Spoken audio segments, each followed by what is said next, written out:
प्रयागराज के यमुनानगर क्षेत्र के एडीए नैनी में बीते 28 अप्रैल को एक दंपति की हत्या के मामले में बुधवार को डीसीपी यमुनानगर विवेक चंद्र यादव ने हत्या का खुलासा करते हुए मीडिया के सामने प्रेस कॉन्फ्रेंस के माध्यम से जानकारी साझा की गई। देखिए खास खबर। क्या है मामला होता है? देखिए, दिनांक 28 अप्रैल 2025 को एडीए कॉलोनी थाना नैनी क्षेत्र में एक घटना प्रकाश में आई थी, जिसमें एक व्यक्ति अरुण कुमार श्रीवास्तव इनको चोट लगने से चोट मार करके जो है इनकी हत्या की गई थी। साथ में इनकी पत्नी को भी गंभीर चोटें हुई थी, जिनको अस्पताल में ले जाया गया और उसके पश्चात जो है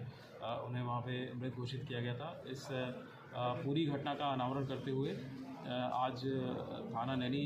पुलिस द्वारा जो अभियुक्त है उसको गिरफ्तार किया गया है और उसके साथ उसके पास से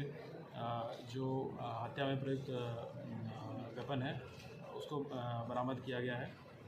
अभियुक्त श्याम बाबू पुत्र स्वर्गीय मेरू चटकहना गांव थाना क्षेत्र औद्योगिक क्षेत्र का रहने वाला है। जो घटनाक्रम प्रकाश में आया है वो ऐसा है कि ये जो अभियुक्त है कुछ माह पूर्व तक जो विक्टिम्स हैं उनके घर पर सेकेंड फ्लोर बनाने के लिए राजमिस्त्री का कार्य करता था और साथ में ही इसने अपने कुछ मजदूर इत्यादि को जोड़ करके उसका कार्य किया था और करीब 3 माह पूर्व जो है वो वहाँ से अपना कार्य करके गया था और अभियुक्त के अनुसार उसके 20,000 रुपये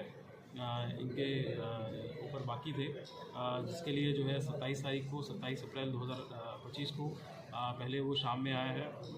और इसके बताने के हिसाब से इसको अगले दिन दोपहर में आने के लिए कहा गया है।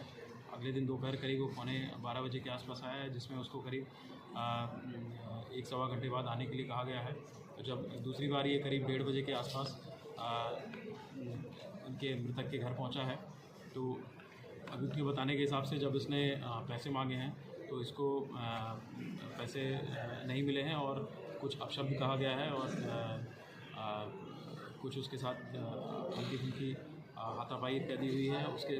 तुरंत ही पश्चात इसने अपने झोले में रखा हुआ हथौड़ा निकाल करके जो मृतक अरुण कुमार श्रीवास्तव हैं उनके सर पर वार करके उनको 2-3 वार करते हुए उनकी हत्या की है और उसके तुरंत पश्चात जैसे ही उनकी पत्नी आई हैं उनके ऊपर भी वार करके उनको इतनी गंभीर रूप से घायल कर दिया है कि अस्पताल ले जाने के पश्चात उन्हें डॉक्टरों ने मृत घोषित कर दिया था। जो घटना का पूरा अनावरण है वो सीसीटीवी फुटेज और सीडीआर इत्यादि के आधार पर किया गया है। जब 27 तारीख को ये अभियुक्त मृतक के घर पे आया था तो उसके बाद जब बीच में कुछ ऐसी सीसीटीवी फुटेज मिली है जिसमें कि इसके मुँह पे कोई गमछा वगैरह नहीं है, जिससे कि इसका चेहरा स्पष्ट हुआ है। साथ ही जब इसकी सीडीआर की एनालिसिस की गई है तो उसमें ये पाया गया है कि 28 अप्रैल 2025 को पूरे घटनाक्रम के समय करीब जितनी भी इसकी कॉल्स इत्यादि हैं उससे ये स्पष्ट होता है कि वही जहाँ घटना क्षेत्र है वो वहीं पे है। इसके साथ साथ जो घटना में प्रयुक्त हथियार है, हथौड़ा है, उसको बरामद किया जा चुका है। उसकी जब साइंटिफिक एनालिसिस की गई, जब उसके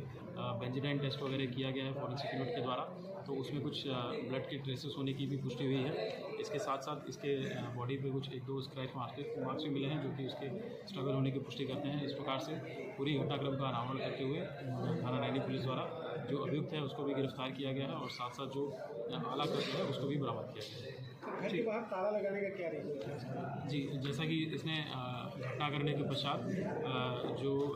मृतक है उसके शरीर पे चादर डाल दिया था और क्योंकि ये पूर्व से घर के सभी चीज़ों से परिचित था, क्योंकि वहाँ पे पहले ये काम करके जा चुका था, तो इसने वहीं से ताला निकाला है और नीचे जा करके जो मेन गेट है उसको ताला लगा करके बंद करके वो वहाँ से चला गया है ताकि जल्दी में किसी को इस घटना की जानकारी ना मिल सके और इसको जो है भागने का मौका